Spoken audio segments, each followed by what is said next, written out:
kita belajar tematik lagi ya. Sudah siap belajar dong?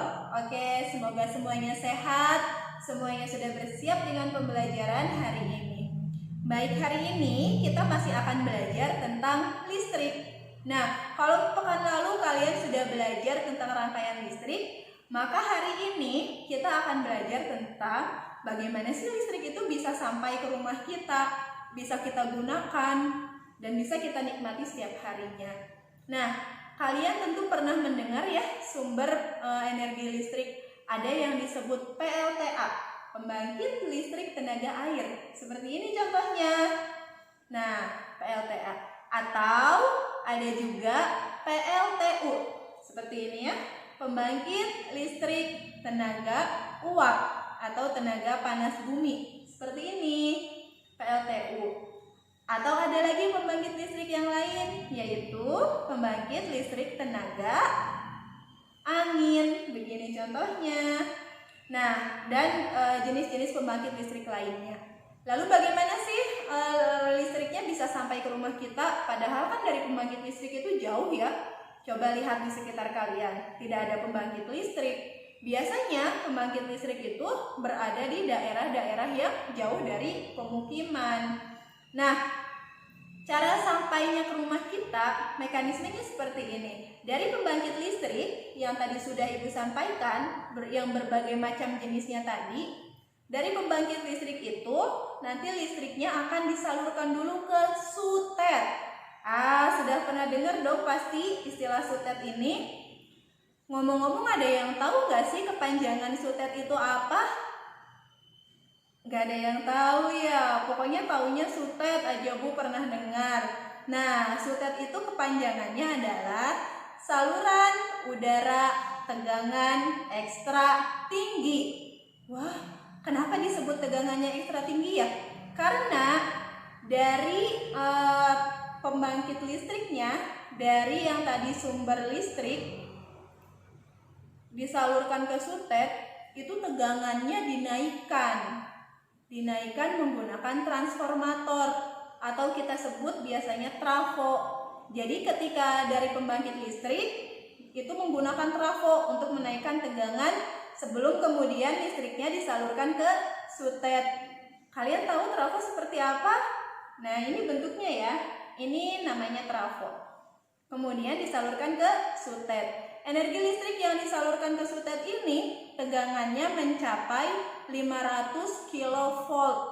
Besar sekali. Nanti kita lihat berapa tegangan yang ada di rumah kita ya.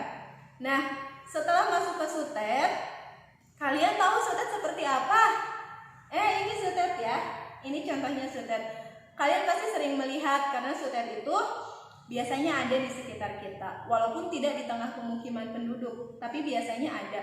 Di dekat sekolah kita pun ada loh sutet. Coba, ada yang ingat di mana lokasinya? Ya, nanti kalau kita sudah kembali ke sekolah, semoga kalian bisa melihat ya sutet itu seperti apa yang ada di dekat sekolah kita. Nah, kemudian dari sutet ini nanti akan disalurkan ke gardu induk. Nah, kalian pasti pernah dengar ya, ada pemadaman bergilir nih karena gardu induknya sedang diperbaiki. Apaan sih gardu induk? Ini dia gardu induk. Jadi nanti dari sutet itu listriknya disalurkan ke gardu induk. Nah, ketika disalurkan ke gardu induk, tegangan listriknya diturunkan menjadi 20 kV. Lebih kecil dari tegangan yang di sutet. Makanya kenapa kita tidak boleh mendekati sutet atau tidak boleh membangun rumah dekat dengan sutet karena berbahaya ya, tegangannya sangat tinggi. Nah, setelah masuk ke gardu induk, nanti listriknya akan disalurkan kembali ke gardu distribusi. Gardu distribusi ini gardunya ada di dekat rumah kita atau biasa kita sebut tiang listrik. Nah, di tiang listrik itu tegangannya sudah diturunkan lagi menggunakan trafo. Trafo seperti ini ya. Diturunkan tegangannya sampai menjadi 220 volt. Kecil ya, kalau tadi kan 20 kV. Sekarang tegangannya diturunkan hanya 220 volt. Karena di rumah kita begitu atau segitu nilai tegangan yang digunakan di rumah kita. Jadi alat-alat listrik yang ada di rumah kita itu menggunakan tegangan 220 volt. Kalau kalian punya alat listrik apapun, misalnya lampu, setrika, televisi, dan yang lainnya, coba kalian perhatikan tulisan ini ya. Misalnya yang ada pada lampu nih, ada tulisan berapa watt, kemudian ada pula keterangan 220 volt. Nah, jadi 220 volt inilah yang menunjukkan tegangan segitu loh yang bisa digunakan oleh lampu ini. Jadi nggak bisa tuh kita menyalakan lampu langsung ngambil listriknya dari sutet. Nggak bisa ya, tegangannya berbeda. Begini ya? Nah, itu tentang bagaimana sih caranya listrik sampai ke rumah kita. Sudah paham ya? Jadi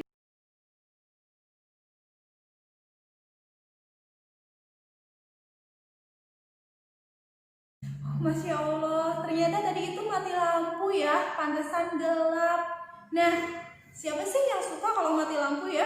Kita sebagai pengguna listrik pasti tidak suka kalau mati lampu. Apalagi kalau mati lampunya lama tuh ya. Suka ada kan surat pemberitahuan, hari ini di RT sekian, kelurahan ini ada pemadaman bergilir dari jam 8 sampai jam 4 sore. Sekalian pasti bete tuh kalau ada pemadaman bergilir. Bu, aku nggak bisa ngecas HP nanti. Ibu, aku nggak bisa nonton TV. Nah, gitu ya. Jadi kita sudah sangat bergantung terhadap listrik ya. Kehidupan kita ini sangat membutuhkan listrik untuk melakukan banyak aktivitas. Lalu kenapa sih bisa mati lampu? Nah, mati lampu ini atau istilah lainnya adalah pemutusan tegangan listrik terjadi karena banyak hal, dan bukan hanya kita yang tidak suka ketika ada kejadian mati lampu. Ternyata pegawai PLN pun gak suka loh kalau mati lampu. Jelas lah, karena pekerjaan mereka jadi bertambah tuh. Mereka harus mengecek ini sumbernya di mana nih, yang bikin lampu matinya apa gitu. By the way, kalian tahu gak sih PLN itu singkatan dari apa?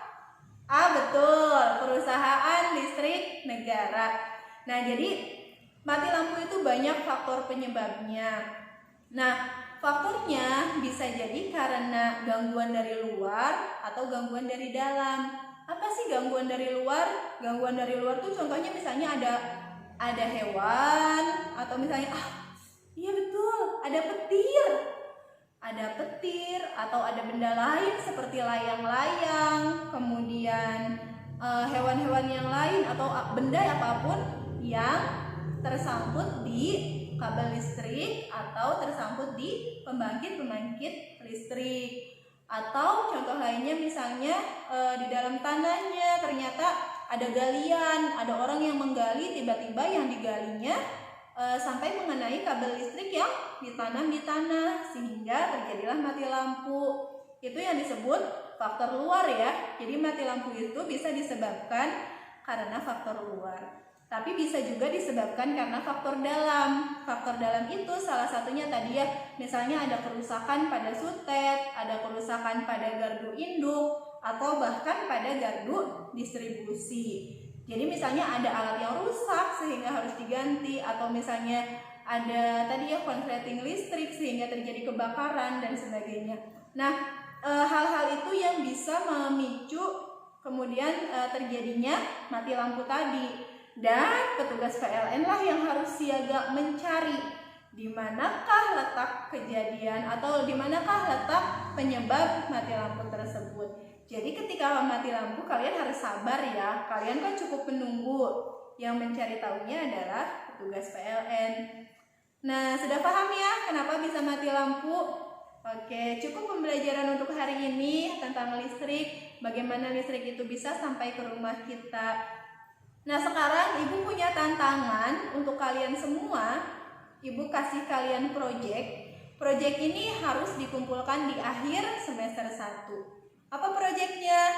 Proyeknya adalah membuat sebuah rangkaian atau membuat sebuah alat listrik yang menggunakan rangkaian seri atau rangkaian paralel. Silahkan kalian pilih mau buat apa. Kalian bisa membuat lampu lalu lintas, kalian bisa membuat bel listrik, kalian bisa membuat lampu tumbler. Seperti ini contohnya ya.